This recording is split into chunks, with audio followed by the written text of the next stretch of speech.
అనంతరం ఆలయం వెలుపల పాత్రికేయులతో మాట్లాడారన్నటువంటి వార్తని హైలైట్ చేశారు. ఇకపోతే ఆంధ్రజ్యోతి వచ్చేటప్పటికి యూట్యూబర్లపై ఆంక్షల పిడుగు అంటూ ప్రసార సేవల నియంత్రణ సవరణ బిల్లు పేరిట నిబంధనలు, కాపీ ఇచ్చిన ప్రతి వ్యక్తికి బిల్లుపై వాటర్మార్క్, కేంద్రం గోప్యత, కొద్దిమందితోనే చర్చలు, విమర్శించే వారికి ఇకపైన గడ్డు పరిస్థితులు, నిఘాలోకి యూట్యూబర్లు, ఇన్ఫ్లుయెన్సర్లు, నిబంధనల కఠినం, భారీ జరిమానా నిషేధం, చట్టరూపం దాల్చితే భావ ప్రకటన స్వేచ్ఛ కథం, సోషల్ మీడియాపై ఉక్కుపాదమే విపక్షాలు, ప్రతిపక్షాలు అండగా ఉండాలి యూట్యూబర్, లోక్సభ ఎన్నికల్లో పలువురు సోషల్ మీడియా ఇన్ఫ్లుయెన్సర్లు యూట్యూబర్లు తమకు వ్యతిరేకంగా పనిచేశారని మోడీ ప్రభుత్వం భావిస్తోందా, తాము ఆశించిన ఫలితాలు రాకపోవడానికి ప్రతిపక్షం అంతా ఇంతో బలం సమకూర్చుకోవడానికి వీరు విస్తృతంగా జరిపిన ప్రచారమే కారణమని అనుకుంటోందా? ఈ నేపథ్యంలో సోషల్ మీడియాను, యూట్యూబర్లను, స్వతంత్ర జర్నలిస్టులను కూడా ప్రభుత్వ నియంత్రణలోకి తీసుకొచ్చే ప్రయత్నాలు చేస్తోందా? ప్రసార సేవల నియంత్రణ బిల్లు విషయంలో గోప్యత బిల్లులో ఉన్నాయని భావిస్తున్న కఠినమైన ఆంక్షలు ఈ సందేహాలను రేకెత్తిస్తున్నాయి. దీంతో బిల్లుపై ప్రతిపక్షాల నుంచి యూట్యూబర్ల వరకు వ్యతిరేకత వ్యక్తం అవుతుంది అన్నటువంటి వార్తను హైలైట్ చేశారు. ఇంతకు అసలు బిల్లు ఏమొచ్చిందో తెలియదు.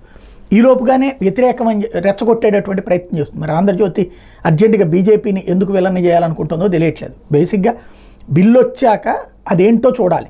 వాస్తవంగా ఇంతకుముందే బిల్లు తీసుకొస్తామని చెప్పారు. ఎందుకంటే అసాంఘిక శక్తులు, దేశద్రోహులు భారత్కి వ్యతిరేకంగా సోషల్ మీడియాను అడ్డం పెట్టుకుని చేస్తున్నటువంటి ఇన్ఫ్లుయెన్స్ని కంట్రోల్ చేసే ప్రయత్నం. అదే సందర్భంలో దానికి ఒక చట్టబద్ధత తీసుకురావడం. ఇప్పటిదాకా కూడా టీవీ ఛానళ్ళకి, పత్రికలకి ఉన్నది చట్టబద్ధత, యూట్యూబ్లకి వీటికి లేదు. వాటికి పరిధిలోకి తీసుకొచ్చేటటువంటి ప్రయత్నం చేస్తున్నారు. ఇందులో తేడా ఉంటే ఖచ్చితంగా మాట్లాడాలి. కానీ ఈలోపుగానే ఒక క్రియేషన్ అన్నటువంటిది నడుస్తుంది. లేకపోతే సంక్షేమం, అభివృద్ధి అంటూ